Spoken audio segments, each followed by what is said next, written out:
OEB TV, uma realização da Ordem dos Economistas do Brasil. Prezados amigos da Ordem dos Economistas do Brasil, é um prazer tê-los conosco aqui no programa da TV da Ordem dos Economistas do Brasil. E tenho a grata satisfação de conversar com meu querido amigo, o professor Dr. Paulo Rabelo de Castro. O Paulo Rabelo foi o economista do ano de 2018, eleito por toda a categoria dos economistas do Brasil, e foi presidente do IBGE e também presidente do Banco Nacional de Desenvolvimento Econômico e Social. Paulo, é um prazer tê-lo aqui na TV da Ordem dos Economistas do Brasil. Muito obrigado, querido presidente Manolo, presidente de todos os economistas do Brasil. Eu estou aqui às suas ordens para a gente debater sobre a grave situação brasileira e saídas para essa grande crise que vivemos. Paulo, você não está achando que está faltando um plano melhor estruturado por parte do Ministério da Economia, por parte do ministro Guedes, para debelar esta grave crise econômica, financeira que vem sendo provocada por esse terrível vírus que está, por outro lado, dizimando parte da população mundial e brasileira, no caso brasileiro? É isso mesmo, Manolo. A lentidão e a dificuldade de coordenar melhor as ações que são tomadas no plano econômico são sintomas evidentes do ineditismo da crise que vivemos. Nesse sentido, não podemos imputar nem ao ministro, nem à sua equipe a completa responsabilidade por enfrentar um bicho que eles nunca viram na frente antes e que, em grande medida, nem nunca foi estudado nos livros-textos de economia. É um desafio para toda a classe, assim como o setor médico e biológico tem um grande desafio de entender melhor as características biológicas desse novo coronavírus e tentar debelá-lo e estabelecer medidas eficientes para o combate. Eu conclamo todos os nossos colegas e espero que as ideias que nós queremos colocar aqui rapidamente sejam uma provocação para que toda a classe, que é uma classe com evidente talento, preparada, os economistas brasileiros e as economistas brasileiras são da maior qualidade, internacionalmente reconhecidos, que eles consigam, sob a sua presidência e com a sua coordenação, apresentar um programa que seja meio que assinado por uma grande quantidade de economistas de valor, de modo a poder ajudar o ministro Paulo Guedes nesse momento e mostrar que aqui também, na classe econômica, o médico não abandona o paciente. E a economia brasileira está muito doente desse mesmo coronavírus. Eu gostaria de analisar um pouco melhor isso à luz do programa de retomada consciente, assim que eu chamei, desenvolvido inicialmente pela RC Consultores, para que haja uma discussão depois no âmbito de toda a classe dos economistas e, eventualmente, pela sociedade brasileira. Paulo, algumas previsões são ligeiramente moderadas para o PIB brasileiro em 2020, uma queda de 2,5%, outras muito pessimistas de 4,5%, outras até mais otimistas, uma queda menor, mas penso eu que com as medidas que vêm sendo tomadas, me parecem relativamente tímidas, elas estão emperradas pela burocracia existente em todos os setores do governo, há uma dificuldade enorme do dinheiro chegar para as pequenas, médias empresas e para o trabalhador mais humilde brasileiro.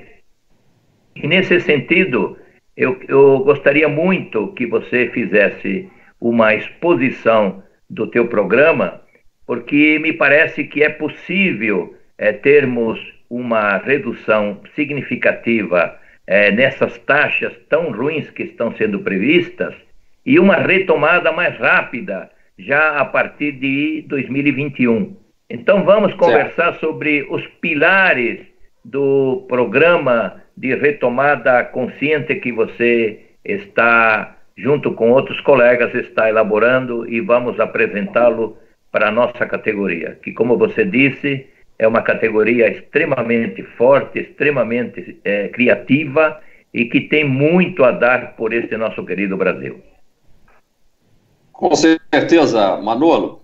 E eu queria, já que o programa se chama de Consciente, acho que temos que ter, antes de mais nada, consciência e presciência, porque também temos que antecipar fatos, e essa é a missão talvez maior da nossa categoria, da nossa profissão, essa capacidade de antecipar. E eu acho que não há pessimismo nenhum, inclusive a RC tem como cenário esperado essa queda do PIB em 4,5%. Eu diria que, nesse caso, não há nenhum pessimismo, nem muito menos excesso de pessimismo. O que nós podemos é ter o otimismo de tentar, a partir do segundo semestre, com uma retomada mais organizada das atividades econômicas, e em 2021, porque o processo é intertemporal, ele é interanual, a gente possa recuperar o terreno perdido. Essa é a proposta, porque, tal como estamos vendo hoje, a RC Consultores projeta uma queda não inferior a 4,5%, ela pode até ser pior, Manolo, com o desemprego indo para 16%, com grave conflagração social, podendo ser mais, e a relação entre dívida pública e PIB pode, em 2021, chegar a 100% do PIB, colocando no chão a credibilidade dos papéis brasileiros em geral. Nós temos que evitar essa perda de credibilidade, porque retomada da economia, antes de mais nada, é capacidade de manter e aperfeiçoar os mecanismos de crédito. E, portanto, se nós jogarmos no chão o crédito público e não ampararmos o crédito privado, nós estamos rigorosamente na senda da perdição. E portanto, é essa percepção de mal-estar em relação à lentidão da equipe econômica. E eu vou entrar direto nos 3 pilares desse programa de retomada, porque ele está assentado em 3 pernas. Um que eu chamo plano helicóptero, que é apenas uma imagem de que, a curtíssimo prazo, é para essa camada das classes C, D e E, que deveria estar endereçada a remessa imediata de cheques. Eles agora acabaram aprovando essa semana R$600. Acho que poderiam até ter pecado por mais generosidade, ir até aos R$1.000. De fato, quando atinge 2 pessoas por família, vai aos 1.200. Mas, por nossas contas, ao invés dos 90 bilhões que pretendem gastar, eu acho que eles já poderiam se programar para gastar na faixa de 150 bilhões, porque aí nós estaríamos atingindo também um público que não deixa de ser uma classe C, pelo menos, que é o dos pelo menos 5 milhões, das quase 10 milhões de microempresas individuais, os MEIs, que estão praticamente sem serviço nesse momento e que teriam que ter pelo menos um amparo nessa faixa do ganho que o microempresário deixa de perceber por estar preso em casa. Então, na soma desses 2 atendimentos, nós precisamos ampliar esse gasto para cerca de 150. Com a aprovação do chamado orçamento de guerra, que é uma licença para gastar, aliás, que me preocupa muito, mas não vamos nem falar sobre os aspectos, vamos dizer, polêmicos desse orçamento de guerra, o governo não terá mais desculpa de não acelerar o processo de concessão. Entretanto, aí entra a segunda perna importantíssima, que é quase que um contraplano. É uma perna dos chamados flutuadores, homenagem à Marinha brasileira. Porque assim como temos o helicóptero despejando, sem fazer muita pergunta, os cheques de R$600 para as áreas da população mais necessitadas, nós precisamos continuar fazendo flutuar os orçamentos públicos. Na medida em que nós não tivermos a noção de que é preciso, sim, fazer um processo de redução de todos os outros gastos que não são relacionados ao combate ao coronavírus na saúde e nessa rede de proteção social, ou seja, vamos falando claro, impor uma redução, ainda que seja módica, na faixa de 7% a 10% de corte linear em todas as rubricas dos orçamentos públicos, no plano federal e estadual. Aliás, outro dia, um prefeito de Caldas Novas anunciou que estava cortando o salário dele, dos secretários, dos comissionados em 50%. É lá em Caldas Novas, Goiás, parabéns para o prefeito, nem sei o nome dele. É nessa linha que nós deveríamos estar indo para o setor público mostrar a capacidade de ser solidário nesse momento que o setor privado inteirinho, as famílias, as empresas estão todas cortando. E há gastos que podem ser adiados. Então, o plano flutuadores é a segunda perna. E a terceira perna é realmente o que eu chamo de plano Patton, em homenagem ao general do Exército Americano, que era muito criticado porque reunia a tropa e mandava a brasa. E assim venceu batalhas no norte da África contra o Rommel, chegou na Itália e venceu batalhas contra também os alemães e entrou na Alemanha com muito vigor. E isso diz respeito ao vigor com que nós temos que retomar os investimentos. E para isso nós teríamos que renegociar as dívidas dos estados, estabelecer um novo começo para o BNDES em termos de uma rápida reativação de segmentos infraestruturais. Com certeza. Paulo, um segundinho, já retornamos.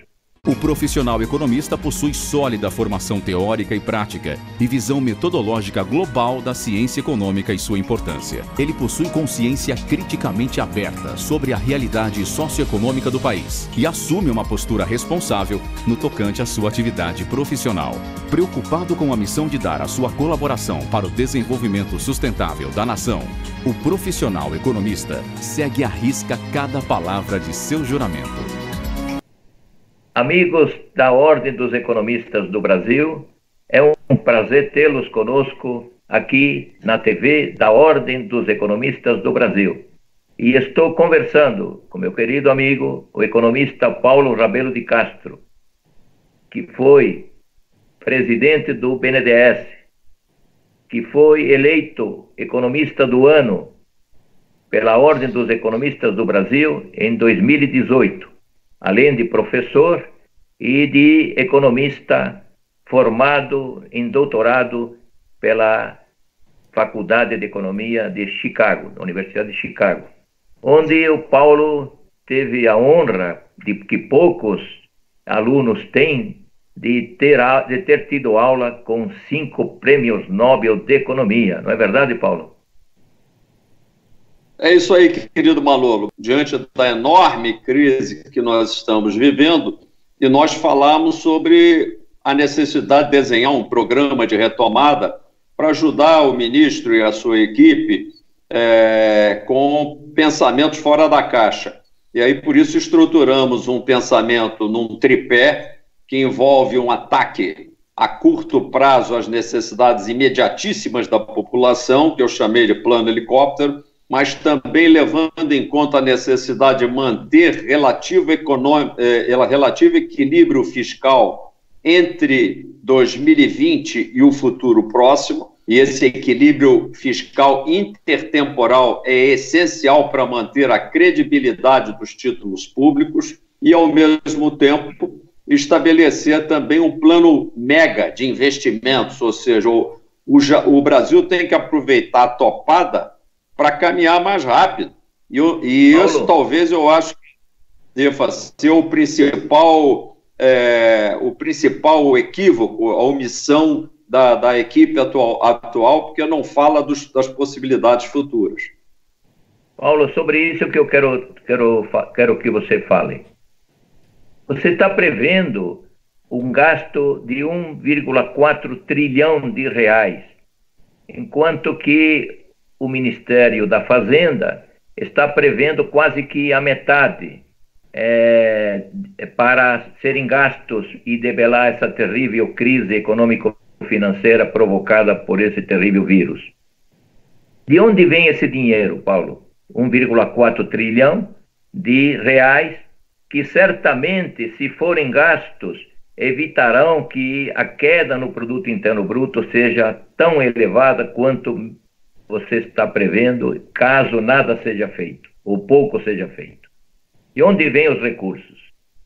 Essa pergunta é a pergunta-chave. Ela é técnica, mas os colegas economistas vão conseguir acompanhar até com facilidade. O ministro, quando ele fala em 700, 800 bilhões, esse número mais ou menos casa com o 1,4 trilhão que está na nossa tabela, que você deve disponibilizar com certeza ao final dessa nossa conversa, para todos os economistas acompanharem em detalhe esses gastos. É que junto aos 800 bilhões de gastos mais imediatos, soma-se também no nosso projeto 600 bilhões, e portanto 8, 6, 14, a grosso modo, 600 bilhões que seria o total da renegociação maciça da dívida que hoje está estatizada, da dívida dos estados e principais municípios, que está estatizada em mãos do Tesouro Nacional.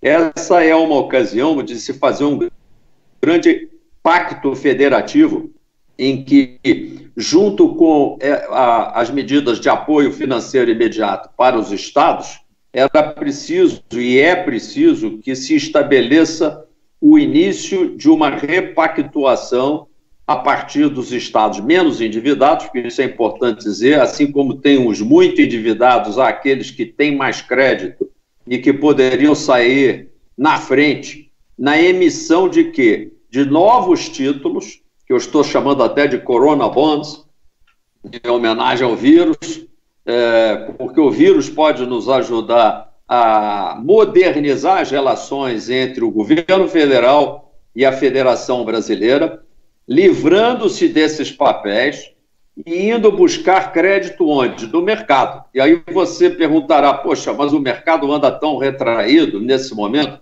Anda retraído, mas anda também com apetite de taxas de juro positivas, porque em nenhum lugar do mundo está se pagando mais juro algum para nada que pareça seguro.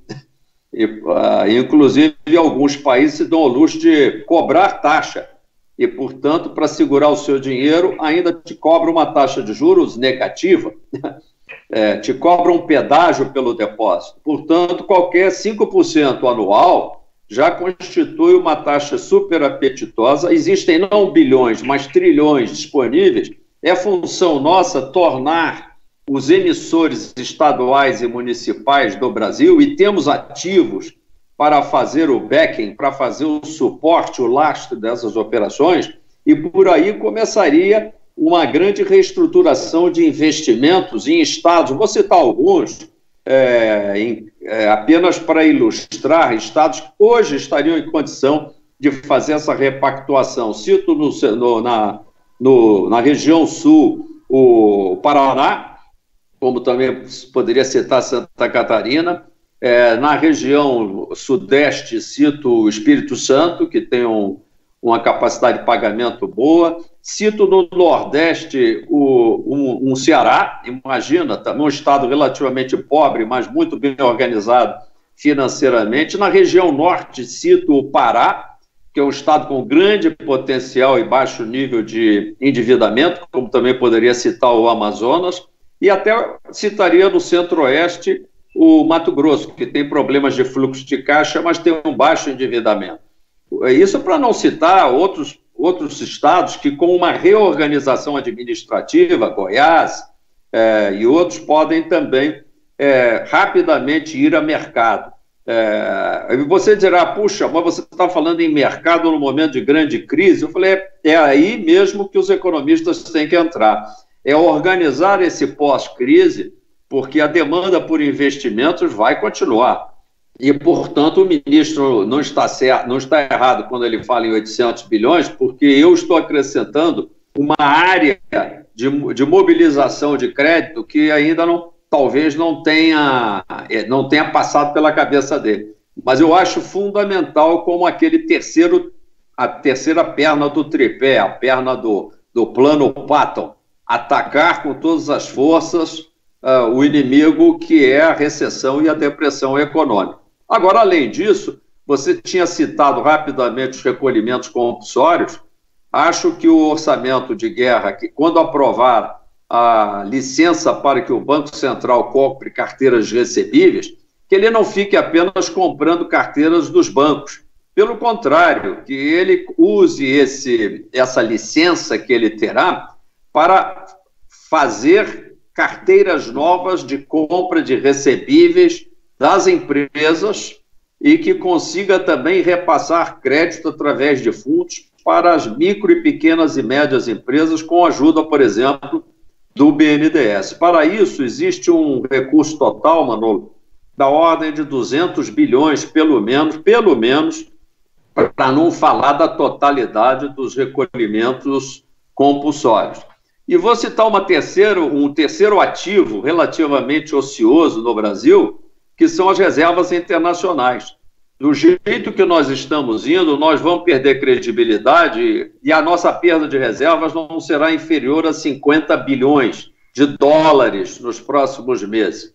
Entre perder, tentando estabilizar o mercado cambial e não conseguindo, perder 50 bilhões de dólares, e fazer um contra-ataque à la General Patton, apartando 20 bilhões de dólares, por exemplo, num grande fundo público em Londres, que faça a garantia, um fundo de aval para investimentos infraestruturais.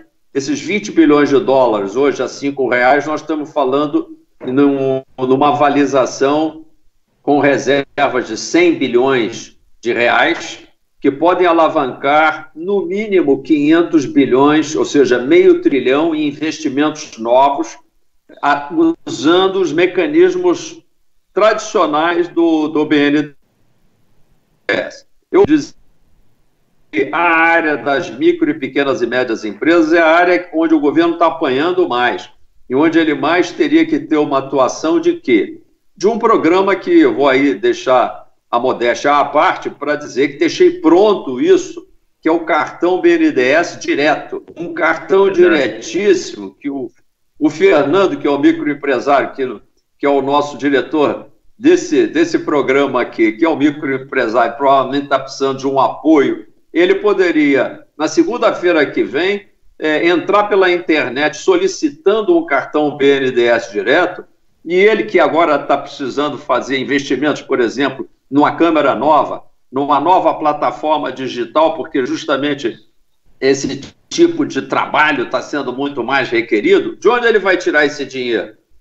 Como é que ele vai, numa loja de eletrônicos, encomendar pela internet esse material? Através do cartão BNDES direto, sem intermediação bancária. Porque o truque é o BNDES fazer isso com seguro de pagamento, ou seja, usando as seguradoras, e nesse sentido o BNDES, que é um banco conservador, é um banco lucrativo, que gosta de ganhar dinheiro e não de perder dinheiro, como está correto, por isso é que ele tem tanto dinheiro e por isso é que não tem caixa preta. Esse banco ele pode utilizar um sistema de seguro ao invés dos bancos que estão muito mal acostumados. Eu não quero aqui entregar os senhores bancos, mas a verdade é que se você for pegar o dinheiro hoje do BNDES giro num banco, ele vai te oferecer uma outra operação lateral à do dinheiro do BNDES, e o nosso Fernando vai ficar olhando para a cara do gerente e pensando que é conversa fiada a tal disponibilidade de recursos do BNDES. E é por isso que a coisa não anda. É preciso que o governo tenha protagonismo, um proativismo nesse processo. E digo mais, deixa o Lord Keynes em paz. Como você percebeu, isso não tem nada de aumento substancial dos gastos fiscais. Nós não podemos abrir a guarda nesse momento e estabelecer na cabeça das pessoas, a começar dos governadores, que temos uma licença para gastar o que for. Não é assim que se combate o vírus e não é assim que se ganha credibilidade. Pelo contrário, repito, precisamos dos flutuadores do equilíbrio fiscal intertemporal para que a gente, embora gastando até 1,4 trilhão, gastando, modo dizer, girando, a maior parte desse 1,4 trilhão tem que voltar para os cofres públicos ou para a tesouraria dos bancos emprestadores. Ou seja, é um salto, é uma rolagem coordenada de uma situação difícil, mas com ganhos e apropriação de vantagens para todos no futuro, logo ali na frente. É assim que eu vejo a saída da crise. Paulo, estamos chegando, infelizmente, ao final do nosso programa. São ideias extremamente importantes que devem ser levadas não só aos economistas brasileiros em geral, mas ao Ministério da Economia, ao ministro Paulo Guedes, para que ele as avalie e verifique que, de fato, com a experiência que você tem, localizou onde há recursos extrafiscais que podem ser utilizados para ajudar o Brasil a sair dessa terrível crise. Paulo, muito obrigado e até o próximo programa. Obrigado por estar aqui na TV da Ordem dos Economistas do Brasil. Muito obrigado, Manolo. E um grande e carinhoso abraço, mesmo com lockdown e isolamento social, um grande e caloroso abraço a todos os colegas. E a você, meu querido amigo da Ordem dos Economistas do Brasil, até o próximo programa. OEB TV, uma realização da Ordem dos Economistas do Brasil.